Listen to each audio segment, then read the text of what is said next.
You don't even realize it. There's church that kinds of tear down your heart, because at times when you get mad with the house of God, you go home and you take it out in your home. And you tend to lose sight that your home has nothing to do with the building that you sat in on Sunday, Wednesday, and on Friday.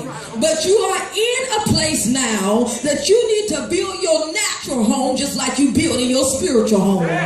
Somebody ain't gonna like this word today, because we get so churchy till we know earthly good. We so sanctimonious till we not sanctified. Come on, somebody. I know this is a word that you might not like, but it's the truth, and the truth anyhow. Come on, somebody. And we in church all the time. We jump, we shout, we do it all, but one thing we missing. But we forgot that the church was on the inside of us, and what's on the inside of us will build what's at home. Come on, somebody. But we have not used what's on the inside of us enough to understand why isn't it that people are not getting saved anymore? Why isn't it that the church is not full anymore? What is it that we're missing, women? What is it that you got that can build the house of God?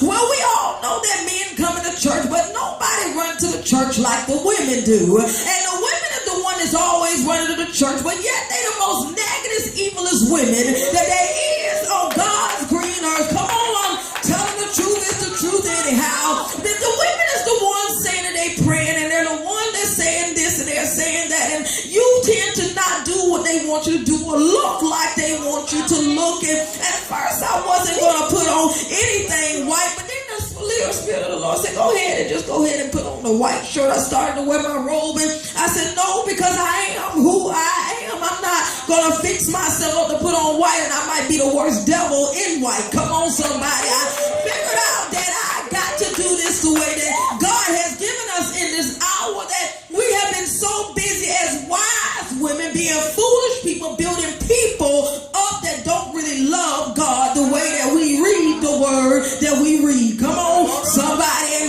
we read the word all the time, and we the one that's supposed to be the Proverbs 31 women laying out. And I had to tell somebody all the way in another state on yesterday. She said, what is the problem? I seen you post that women nag too much. I said, that is the truth. You talk too much, and yet you want the men to grow up. And I said, sometimes you just got to let the men be men and call it a day.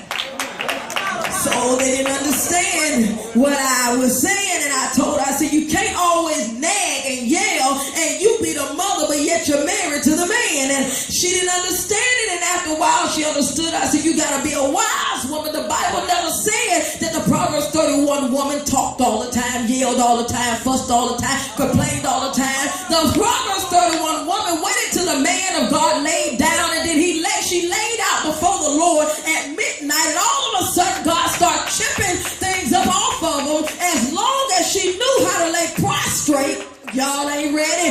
Prostrate out on the floor. Come on, somebody. You got to learn how to lay it down so God can build them up.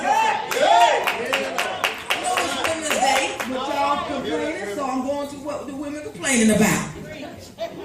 Come on, walk it out of house. So we as women, so God began to tell me, he said, well, how can I build a kingdom of excellence without enough of wise women that ain't selfish in the kingdom?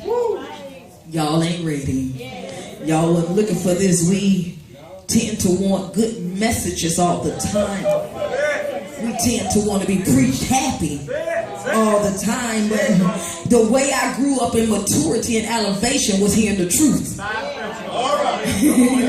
I was taught holiness. I went to Church and God in Christ, and the Church and God in Christ taught me a little bit of something. Some y'all don't know nothing. Come on. I started out in Baptist. Baptist fixed me up real good to let me know that it's all right to come to church on Sunday and do what I want to do on Monday. I went to holiness. Come on, somebody. It taught me, all right, you come on in and get delivered, but yet you still go ahead and continue to do what you do, but after a while, you'll get saved. But then I went over to apostolic, and I found out that it's either holiness or hell.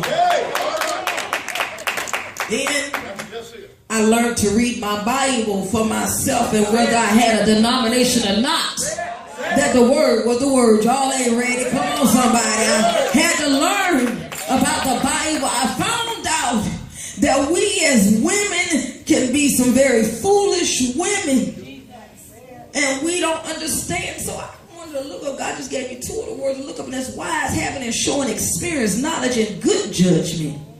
Becoming alert to or aware of something. And excellence, the quality of being outstanding or extremely good, greatness and purity and virtue. So I said, God, what is missing? He said, we have not had good judgment. We too busy judging.